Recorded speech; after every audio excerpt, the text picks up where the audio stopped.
Hello, love. Welcome to today's video. Today we're going to be talking all about how to heal your inner child and why healing the inner child will actually help you with your manifestation of abundance and love. Abundance really to me isn't just money. It includes all the things, but everything that you want to manifest in your life. I don't know why I'm singing all of a sudden. Maybe it's the inner child coming out to play. My inner child today wanted to sit in my pajamas and make this little video for you because my moon cycle is about to start. So today my inner child really wants to rest, but this message was strongly on my heart this morning, like literally just a few minutes ago. And it felt really important to make this message or this video for you. I don't know if this is gonna be part of the Wild Goddess series yet. If it is, and you're watching the Wild Goddess series, surprise, it is. I'm gonna decide once I upload it. But either way, it felt like we had to make this message today. Now we will be doing inner child healing and all of those things in deeper layers in the Wild Goddess course. But I don't know, like I said, if this video will be part of it or not. Part of the series, the free series here on YouTube. Anyway, all of that to say, inner child healing is not something that has to be super complicated. I'll just give you guys a little bit of an overview and a background of my story and what I've been working on lately, and then I'll give you guys some practical steps. I don't even have notes with me today. I'm just like talking off the cuff today. I actually have a lot of things I want to say, so maybe I should have taken notes like usual of bullet points to talk about, but that's okay. We're just gonna go with the flow. And yeah. Okay, so inner child healing, like I said, is something that can really help you to move past abundance blocks that you have. And when I say abundance, again, I'm not just talking about money, I'm talking about everything. The things that we go through as a child, and when I say child, it doesn't have to be like a small child, it can be high school, middle school age. They can impact us the rest of our life if we don't heal it and clear it. So a little bit of my story, I've shared this, like weaved it through, what's the word I'm looking for? I can't talk today. I have a lot of like energy that is just flowing through me. Let me take a sip of water real quick. Okay, I was like grounding all morning and I still feel a little bit crazy. So that's probably why my inner child wants to rest. So this video is probably gonna be quick, but some of the things that I went through as a child were a lot of rejection stuff. Like basically between 7th and 8th grade, I gained 60 pounds. And in 7th grade, I was more popular, if you want to put terms on it, or I should say I was friends with the popular people. And then after I gained all the weight, then those people stopped being my friends and they started making fun of me.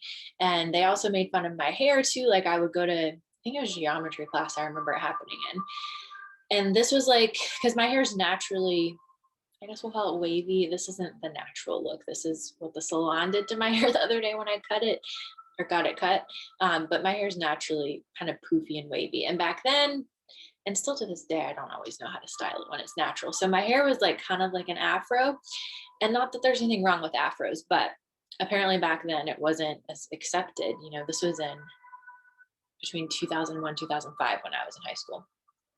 To make a long story short, people would throw paper in my hair in class and I would come out of class and I wouldn't even know that there was shit in my hair until like a friend took it out for me or something when I was walking down the hallway. So there was a lot of rejection stuff that I went through. And then there was also stuff with family members that I went through that also had to do with rejection. I spoke about this in a previous video. I can't remember which one it was, but essentially I would speak my truth. I would stand up for other family members and I would get in trouble all the time. I would get yelled at. That person had a bad temper and they would take it all out on me. So all of this stuff, like I feel it in my solar plexus as I'm talking about it. And it's interesting because I'm using my yellow coffee mug today and I have yellow flowers. And I literally had a dream about yellow flowers. Anyway, so it's been all this rejection stuff and also throat chakra stuff too, because back to the people that made fun of me in school, this was like before actually that happened. I want to say this was in 6th grade when I was still kind of friends with them, or maybe 7th grade. This was back in the day where like sending out chain emails like used to be cool. I don't know if people still do that or not, but I would like, you know, you would forward it. It would say forward it to 10 people or blah, blah, blah. So I would do that because I was kind of like an internet nerd even back then in middle school. And I remember this girl, she basically replied to me and told me to get a life. And if I really needed something to do, then I could come hang out with her or something like that. So even to this day, there's been layers that have come up for me about about speaking my truth, that I've been afraid of being too much. I actually wrote a bunch of chapters in my book about that over the weekend.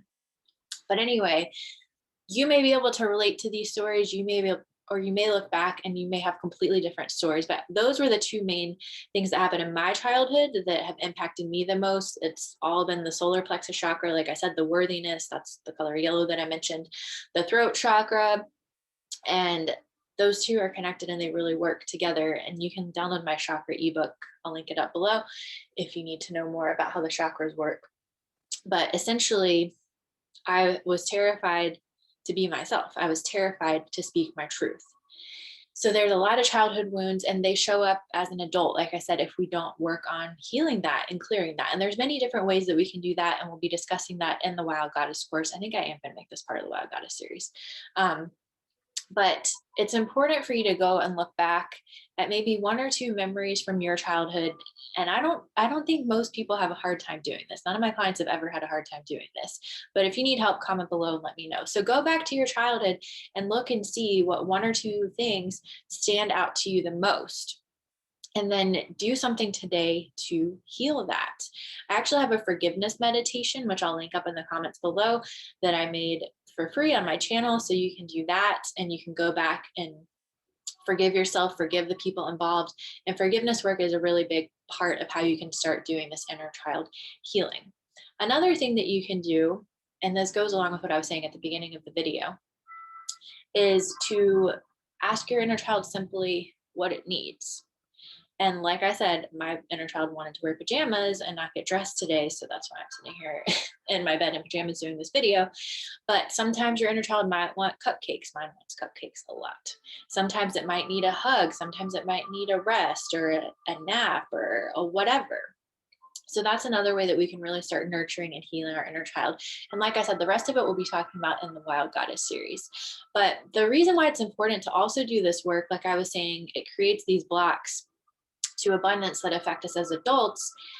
It also, along with those blocks, can create self-sabotage. So if we're not paying attention to our inner child's needs, and I'll go into my story about how this happened this morning, then it's going to self-sabotage us. Like, this is why sometimes we get into things like addictive behaviors, or, you know, we might have this really big goal, but our inner child is like rebelling and we're not paying attention to it. So instead of doing the thing to get us closer to our goal, if we're going to go watch Netflix all day or whatever it is for you, we all have things that show up in different ways. So like literally 30 minutes ago or less, I had just finished my meditation and I ate and I was outside grounding, and then I was doing a little yoga, and I was just feeling anxious and sad, and like I was feeling like something bad was going to happen. And it was weird. So I started looking at like what those layers were and what my inner child needed, because my inner child was trying to completely self-sabotage me from doing what I wanted to do today.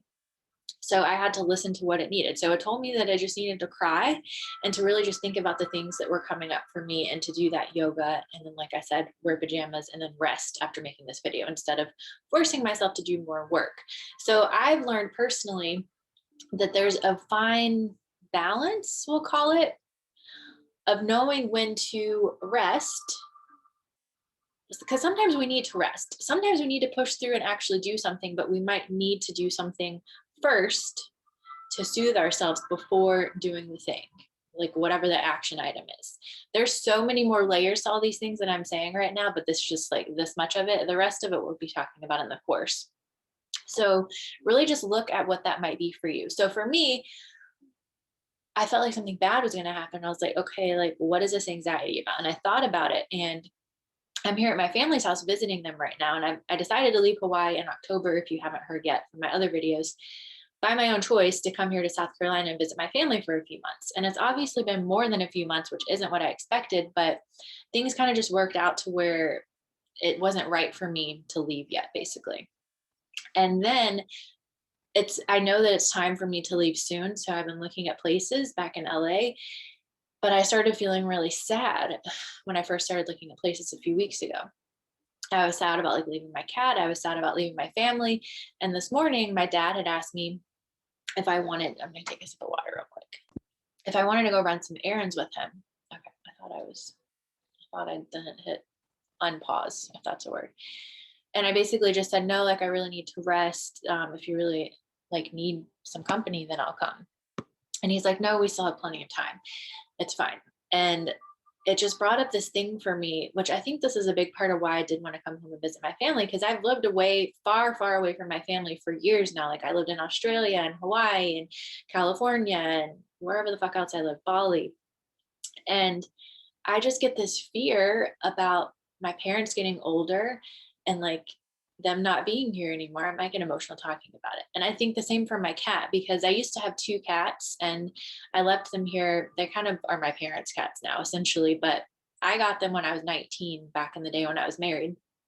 So I've had them for a long time. They're like 14. One of them passed away at the end of 2019, and the other one, Blondie, is still here. And sometimes I still like will be cuddling with her at nighttime, and I'm like, I hope she doesn't leave me sometime soon. I hope she's still here for a while. And I'm just going to be vulnerable and cry if I need to on here. But it's so healing. The point I'm trying to make is to dig in and like see what's really happening, because I didn't know why I was feeling anxious. I didn't know why I was like all of a sudden not wanting to do anything, even though I woke up feeling excited about making videos for the series and all these things. So this is why knowing ourselves and doing this inner work and this self-talk and the healing work and all the things is so important, because I was able to look at that. I was able to release it. And that's another thing that can create the blocks, is when we're keeping the emotions inside and not releasing them, we're creating the energetic blocks in our chakras.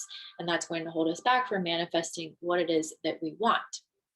So it's important to release it. Like I was literally reading a book, like a romance novel last night about, it's by the guy, what's his name? Chris Harrison, the host of The Bachelor. I finally decided to buy his book and read it. And in the book, they were talking about a horse that had to be put down. And that's what happened to my cat that passed away at the end of 2019. We had to, well, I wasn't here. My family had to put her down because she got really sick. And I read that chapter and I was like trying to fight back the tears. And then I was like, no, I'm not going to fight back the tears. Because one thing as a Leo, sometimes I just try to be fucking positive all the time. And I don't like to always feel the emotions. But I know if I don't, like, shit's not going to get any better. So all of that to say, this is how we work on healing our inner child. We go back, we look at the things, we work with our inner child, we see what they need, we see what we need to do to release the emotions so that we can free ourselves, essentially, so that we can be the wild goddess that we're meant to be, because we can't be wild and free when we have all this stuff from the past and past trauma and all those things, which we're going to talk even deeper about in the course as well. There's something else that I was just going to say. What was it? Oh, so a lot of times you're going to get signs and symbols in your dreams of what it is that needs to be healed or what you're healing now. I literally had a dream like last week that I knew that I was pregnant, but in the dream, I'm trying to figure out which points I want to include. Basically, I had a dream that I was pregnant, and I've known for months, not that I'm pregnant, don't worry, that I'm like pregnant energetically with this book that I've been writing and with this course and these projects that I'm working on. And in the dream, I didn't know what it was. I thought it was like a real baby, which isn't even possible anyway at this point in my life. But in the dream, I didn't know. So I was like, well, I don't want a baby right now, or I don't want a baby. And then this like baby doll came out of me. And it felt like it was a sign of like my inner child. Like I was finally healing and clearing stuff from the past and letting go of the past. And then, like I said, I've had all these dreams with yellow in it, which have been essentially guiding me to do the solar plexus chakra work, which is where our stomach area is, right?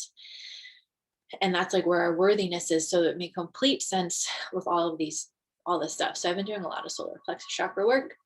And I actually had stomach pains in real life for 3 or so days, up until a couple of days ago, it finally went away, which I feel like means I finally physically released it. So again, that's why doing the chakra work is so important, so that we can free ourselves and let go of these energetic blocks that are formed in our chakras by all of the pain and all of the repressed, is that the right word, emotions from the past. Was there anything else I wanted to include? Let me think for a second. Okay, so we're just going to leave it at that today. We'll be talking more in depth about it in the Wild Goddess course, which likely will be releasing next week. I'm going to see what happens with my moon cycle, how long it lasts, and then it'll be released after that and available for purchase. I'm so fucking excited. In the meantime, by the way, my virtual healing retreat is still on sale until the Wild Goddess course opens. So the next week or so, it'll still be on a flash sale. It's probably about 50% off.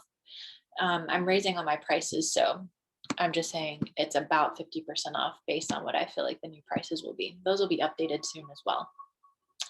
So for, that was weird. It just like stopped recording all of a sudden. I will link that up in the comments below if you would like to take advantage of that and really start working on this healing work and the confidence and empowerment and healing past trauma and all that. I think I said that twice. That'll be linked up in the comments below. And so your homework for today, your journaling homework, so that you can really start seeing the results in your life, this is why we do this, is to journal out about the things that we talked about, to journal about what is the one thing from your past that you feel like is a childhood wound that is blocking you in your life now as an adult. And then go in and ask your inner child what it needs. Like I said, I'll link up my forgiveness meditation in the comments below. And we're just going to leave it at that for today.